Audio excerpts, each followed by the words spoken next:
Good afternoon. Thank you so much for joining us today for our summer webinar series with our first conversation about how to train your hospitality teams for superior customer experience. Now is a great time to be talking about this because, as we all know, the hospitality industry is going through many changes, has more challenges than ever.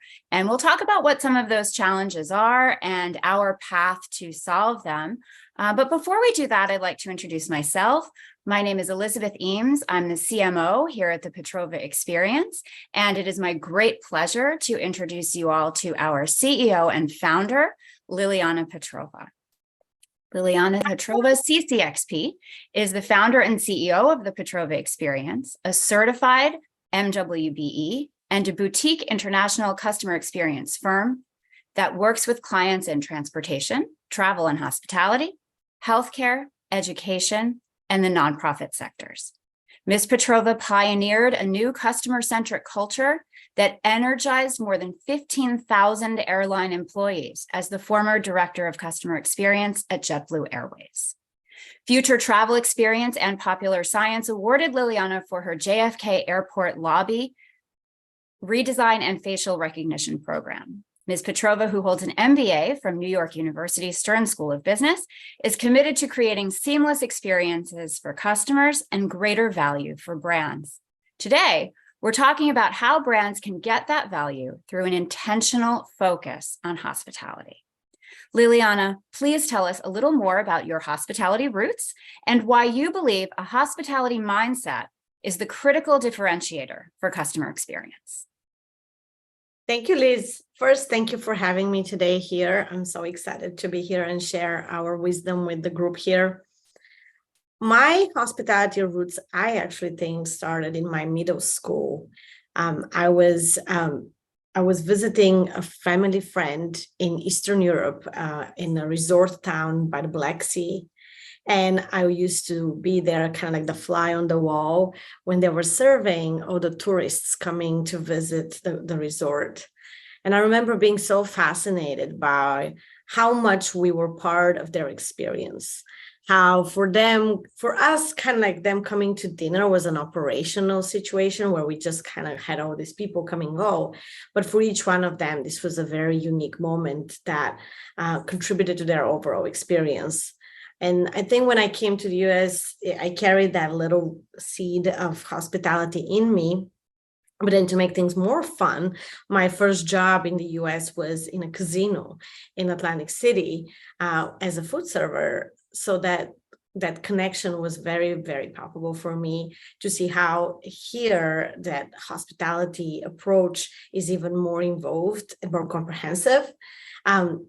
A situation and an environment of a casino is probably as challenging as it gets. So that's kind of where I started. That's excellent. Thank you. I love how you mention that for the hospitality providers, this is what you do all day, every day. But for those who are coming into your space, this may be the first or even the only time they're having an experience like this, right? So for us to think about today, how do we elevate that experience? How do we personalize it and really make it special for people and remember the value and the uniqueness of what it is that we do? Yeah, and I also think it's important to not forget that you're on stage and that because it's easy that grind of the daily activities that are repetitious sometimes to take away from that magic that you're bringing to your guests. So keeping that alive in the day-to-day is really important. Yeah, that's true. And there are so many challenges to that, right? Keeping it alive. And I think that's probably what we want to look at as maybe one of the causes. We can dig into this a little bit together. This weight of responsibility, this idea of being on stage, especially if you're unprepared, you have other factors, from your own life coming into it.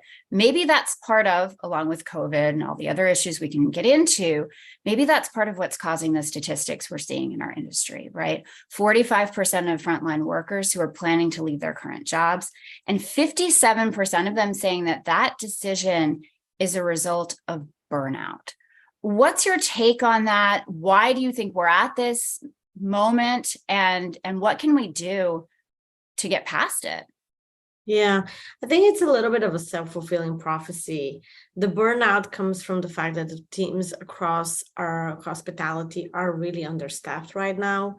Mm, So there's a lot, the shifts of everyone are very long, and it's not just something that's been going on for a month or two. right. At this point, we're running at years of this. Mhm, However, I also think that during COVID, many people that had the training and the know-how of the job of hospitality left permanently the industry. And now we're seeing a new generation almost of employees that do not have the benefit of the longevity of being part of the industry for 10, 20, 30 years. So mhm. for them, the job is less of a connection than it was for the previous generation. I know it because all my friends used to be waiters and work in hospitality in general. And there was a certain level of pride and connection to the job because of the longevity of being in the industry, changing employers in the same Growing, industry right? Yeah, and growing exactly yeah. within the industry that I don't necessarily think is happening today. Today, we have a new generation that is probably, I don't want to say less skilled, because that's probably not the right way to put it, but Mm, less experienced. And in investing in this generation is the right move right now in order to mhm, invest in the next decade or two of hospitality experiences. mhm. Great, great. So that, yeah, that kind of brings up an interesting point. You're talking about investments in training, investments in building up the future, right? So a couple of questions here. The first of which is, who are we training, right? Mm. Like, is it those frontline people? What's the ideal scenario that you see in the work you do? Yeah, that's a great question. I mean, the first thing that I want to take a moment to clarify here is what are we training on as well? Mm, Um, I I think it's important to differentiate between service and hospitality. We have no doubt that anyone who is running a hospitality establishment can and should train everyone on the service standards. mhm, However, service is more of the thing that you got to do to meet the spec and to do something more mechanically, if you will. mhm, It's part of your job to do something, and that's the training of service.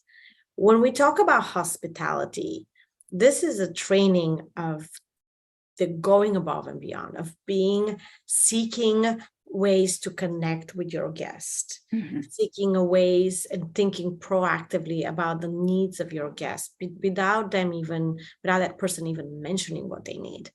Right. So I want to clarify that because it's very important to say here, you can have great service, but still not offer hospitality. People Mm, can still be doing what they're doing. Like we have an example in one of our training materials of a woman that is a cashier. She's collecting the money of everyone who comes and purchases an item. However, she's not paying attention. She's eating while she's doing that. So clearly, she's not offering hospitality. And the second thing I'll mention here around who we should be training. Often we say, "Hey, frontline is the audience that interacts with the guests. So these are the people that we need to focus and invest in and train in." However, you have this very, very important layer of supervision and management that's mm, also in the field and on the floor. And that layer is even more important. Imagine if we go and train a frontline crew on some hospitality standards, and one of them is to be innovative and to make sure that they take care of the customer no matter what in the moment. We have this stat about how in the moment, taking care of a problem in the moment has a tremendous impact on the recovery of that guest. right. Okay, well, if I go to my supervisor or manager who does not share that philosophy Mm, or urgency to do this in the moment, then now you're going to have a clash. You're going to have people that you've invested in. So you've paid for their training, but they're not enabled or empowered by their leader, their immediate supervisor, to execute on the standard of hospitality that we have trained them on. Mhm. That's why That's it's interesting. extremely important that Yeah. you think through the stack of management when you think about embedding hospitality in the service levels that you offer. Right. You talk a lot about that when we have culture conversations as well, right? The notion of culture starting at the top. So you would say that hospitality mindset also needs to be embodied by the leaders who can then empower those on the front line. Now, in hospitality, we have that third layer too, right? What about the back of house, as we often call them? Does this operate apart from them, or are they rolled into this in some way? Yeah, the first thing that I would correct all of us is that we call them heart of the house. Yes. I know you and I share that philosophy. I just wanted to venture out and say to everyone who is on this webinar and who's going to listen to the recording to maybe join us in this movement and really flip this narrative from back of the house to heart of the house. I think it's extremely important to honor the importance of that group of people, no matter what you do.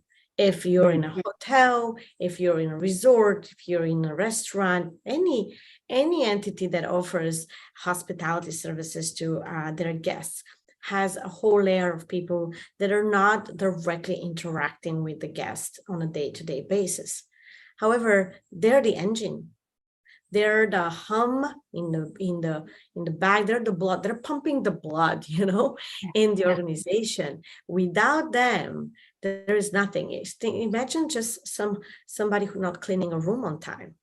Even if I have somebody at the front checking in guests, the actual delay of check-in experience is going to be caused by somebody in the heart of the house.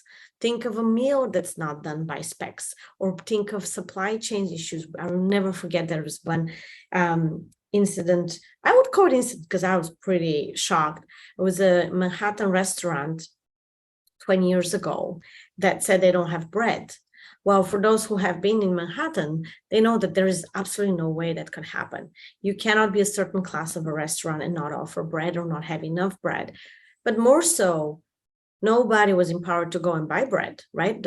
What we thought of as experts was, hey, there are plenty of grocery stores here. You can go and just buy bread to recover that miss. So having that again, innovative, proactive, service-oriented, hospitality-driven mindset in the heart of the house is going to very much impact the floor and the dynamics of the floor. So for that reason, we really think it's very important to include them in any training that you decide to do from hospitality standpoint. That's excellent. Thank you. Thank you for that perspective. And that sort of rolls into our next idea of what do my employees think? And my carryover to that question is, how do you get teams of people to behave, especially new teams, people who might be hired for a particular launch of a facility or a new service, or as you said, with all this turnover and new people coming into the industry? How do we get employees to think as a team, but also to develop a sense of personal responsibility for the experience? Or is that not necessary? What's your perspective on that? Interesting. Well, we in our training, we have this phase, we call it owners moments. And it is embedded in the mindset that, a person that works in hospitality doesn't need to necessarily be a shareholder of your organization, but a person that works in hospitality should have that pride and that love for people and for what they do, so that every day when they show up, they come up as if they're the owner. So creating that, not illusion, I don't want to call it illusion, perception, because customer experience is about perceptions, is absolutely an outcome we should all aim to get. And how do you get there, though? Is not necessarily with rules, policies, procedures, and constraints. It's again with the heart. For somebody to connect with a guest and a customer and be very authentically present and care about the experience of their guest, They first need to be authentically present at their job. And to be authentically present at their job, they need to connect with their colleagues. So that's why a big part of hospitality training actually is team building. Yeah. Hospitality training has a bigger portion of team building that people expect. And the reason for that is very intentional. It is so we can build that emotional connection within the team, so that then when they are interacting with guests, they're very committed to each other and to the guest. That's great. That's great. And then that's how that dovetails with the experience strategy, right? That level of trust and comfort and reliance on each other enables them to do special things for the customer, right? You get the empowered by leadership, as you outlined earlier, and then empowered by each other to then give more, right? And that's, I think, a great place to move our conversation. We talked a little bit about how training on the mindset and training to be a team could help to alleviate these pain points we looked at, particularly the idea of attrition, turnover, all of that. But I'd like to look a little bit at how the hospitality mindset can transform the actual experience of guests. And you talk a lot about wow moments, right? So I would love if you could define a wow moment for our audience, kind of what that is.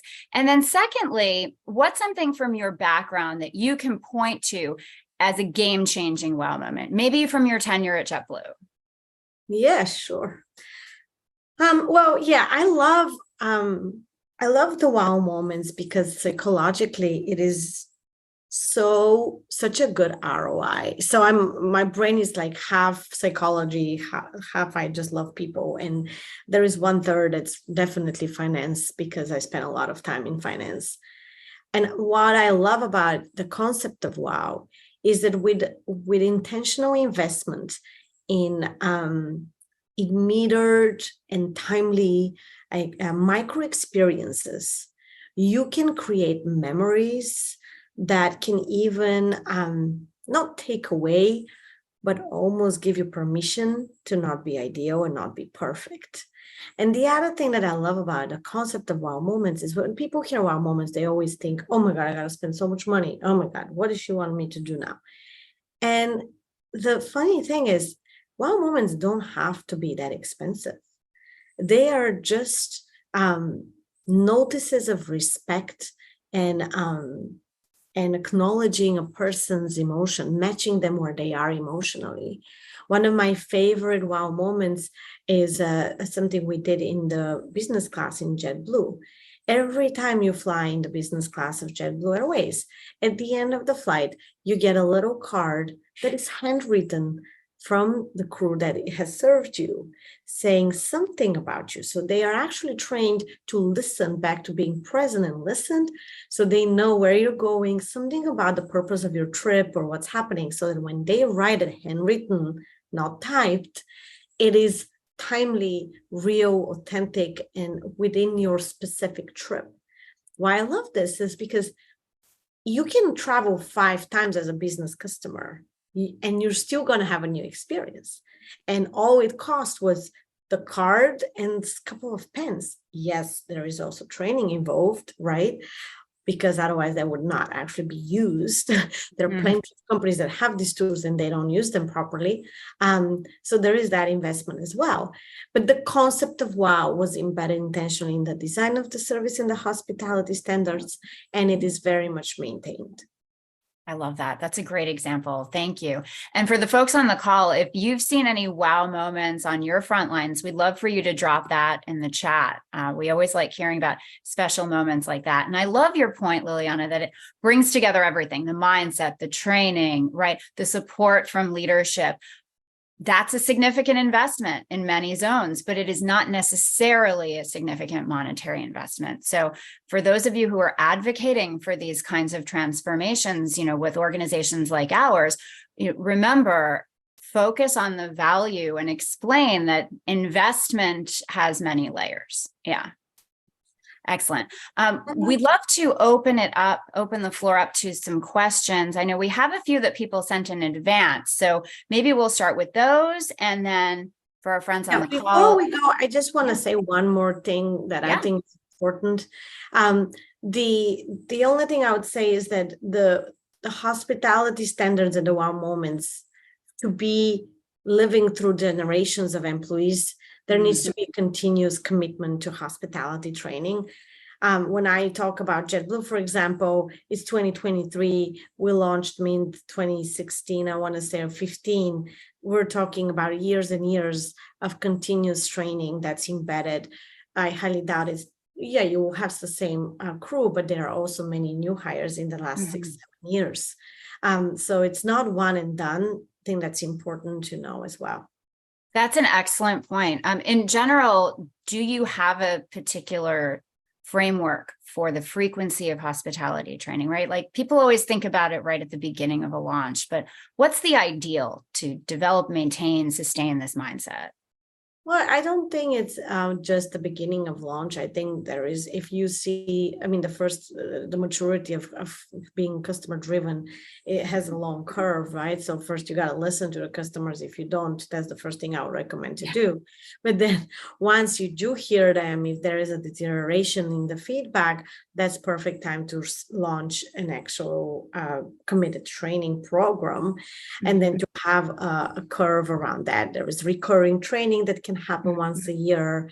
There are actual audits, and audit maybe is the wrong word, but checks that you go, and that there's supervisor layer of managing this day to day. So if they notice something is not so well, then there is another trigger for recurring. Essentially, it's almost like a program that keeps going, and it's also, of course, part of onboarding new people. Sure. Excellent. Thank you. That's great clarity there. I appreciate that. So it's a significant commitment is what we're hearing, but we're also seeing that it is truly valuable. If you want these superior world-class experiences that we're all trying to promise, is this a necessary element, would you say? I think so. I mean, we just came back from a client last week, and what we saw as transformation emotionally is unparalleled to anything that you will ever get in another forum. So it is absolutely the difference between winning awards and loyalty of customers and just having new customers. Nice, excellent. So. Forgive that. It's okay. I see, Farhan, do you have a question? I saw you turn the camera. Yeah, thank you very much. Very interesting discussion. I'm sorry I joined a little late. Okay. We were talking about hospitality and special moments of truth. And I remember in hospitality, I related to the North Star, which is Ritz-Carlton. And, they say we are ladies and gentlemen serving ladies and gentlemen. It's such a unique hospitality concept, and I'm a big advocate of. I had the pleasure of going to Zappos as well, and that's where customer experience is really, really defined. And what they do for customers, like for example, they have a 365-day return policy, so everything very customer centric. So when you take care of the customer, how I define moment of truth is when you experience something and becomes a story. Yes. And you go back and share it with somebody and say, oh, I went somewhere and this is what happened. It can be either a negative moment of truth or it can be a positive truth. But the story is actually that defines your experience. Yeah. So that's how because I'm a big advocate of storytelling, and I think customer experience is all about stories. So there's so much interesting discussion that's going on, and I can add a lot of value here, but it's okay. I'll let you guys. Liz, you're on mute. Thank you so much. I think you got into this a little bit, but what is the value of making training part of the onboarding process? And if that value is as significant as I'm hearing you say, should HR be brought into conversations about hospitality training, or does it just live in the world of the experience teams? Oh, absolutely. Well, I think why the onboarding is important is for several reasons, right? First, we know there's stats. I don't know the stat on top of my head, but it's a significant number that says that if you mess up onboarding, the chance of the turnover and attrition is really high. There's a very direct correlation. So onboarding by itself, regardless of is it hospitality or not, needs to be very much designed and have some connections made to the brand very early, so you don't lose the resource that you just got and you just spend money on getting. And the other thing I would say is HR is absolutely part of this. I think what historically has happened is that the HR hasn't been as empowered as I wish they could be. Mm. And the brands that are very strong in terms of culture and hospitality, they all have very powerful HR functions. When I say powerful, I mean funding is given for learning and development, either to get external party like us or to get somebody out inside to build a team internally. I'm talking about giving them power to have goals and drive people accountability internally. The lead HR executive is very much heard by the CEO. It's unbelievable to see the correlation. So HR, I wouldn't even say that they need to be brought on. I would say if you're an ops person, go and just partner with them, empower them, support them so that they can give you back the gift of money and hospitality training that stays with you. So you don't have to fight for this budget every year. They are going to do your work for you. And by the way, frankly, they're probably going to have a better position in even defending this money, because it just makes sense to be under HR. That's an excellent perspective. Thank you so much. Farhan, you have another question. I'm sorry, I came late, so I'll just have my 2 cents, if I may. Absolutely right. Thank you, Liliana. You said it. I've been director of customer experience for 2-3 banks, Tulip City and some of the biggest banks here in UAE. I'm right now in Dubai. HR to me is such an important function, but it plays a role of a support unit. So as head of customer experience, the strategy needs to be defined by you and HR needs to support it. For example, HR looks at every unit. It's very difficult for them to concentrate on just customer experience. They have to look after operation. They have to look after all the others. So for example, in the bank, I made sure that I got my people trained from Jumeirah Group of Training Institute, which trains Emirates airline cabin crew, and they train the Jumeirah hotels. And what we did was, it was not just the theory, but we made sure that we got them trained on spot. For example, I had them stay in the hotel for a couple of days and stay behind the counters. Yes, I love that idea of bringing in the personal experience. Liliana, that comes back to a lot of what you often talk about. Yeah, I would say, Farhan, if you don't mind, because we're running out of time, let's see if we have another question. We're finishing at 12:30. Yeah, we are just about to wrap. Is there one more question that we can take, or are we at time? I think we are right on time now. And I thank you all so much for your participation. We do have a gift for you, little 3 steps to evaluate your current hospitality training. And if you have any questions about that and about what we've discussed today, we are more than happy to get in touch and work on that with you. We'll be sending some emails your way with additional questions. Feedback is a gift, so please do feel free to tell us about your experience. And we look forward to seeing you at our next event with Liliana Petrova, how to build processes and procedures for world-class hospitality experience. That is launching Tuesday, August 16th at noon. Look out for your invitation, and we hope to see you there. Thank you all so much for your time today. Thank you.